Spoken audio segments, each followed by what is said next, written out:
হাই friends, এয়া কালী মন্দিৰত লৈ গৈছিলোঁ ৰাতি। তাকে ভিডিঅ' অকণমান কৰি ৰাখিছিলোঁ আপোনালোকক দেখুৱাম বুলি। মই প্ৰত্যেকটো কথাই আপোনালোকৰ ওচৰত শ্বেয়াৰ কৰোঁ। তাকে আজি এই ভিডিঅ'টো আপোনালোকৰ ওচৰলৈ আগবঢ়ালোঁ। আপোনালোকে চাব বুলি আশা কৰিলোঁ। এয়া মন্দিৰত দুৱাৰমুখত ধূপ চাকি বন্তি কিনি লৈ এয়া ভিতৰত গ'লোঁ। তাত যিহেতু আজি মন্দিৰৰ মূল ভাগত চাকি ধূপ লগাবলৈ দিয়া নাই, আজি বাহিৰত দিছে।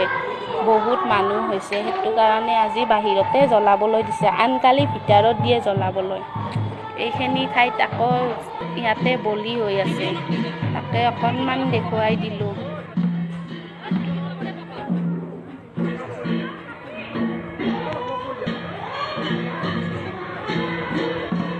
এয়া মন্দিৰৰ তলত ধূপ চাকি লগাই ভিতৰত সোমাবলৈ লৈছোঁ।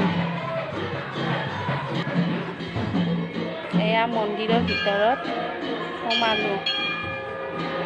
সোমাই এয়া মা কালীটো ধুনীয়া কৰি সজাইছে। তাত ধুনীয়া কৰি আমিও নিৰ্মালি ল'লোঁ, ফুট ল'লোঁ, লৈ ভগৱানৰ ওচৰত সেৱা ল'লোঁ।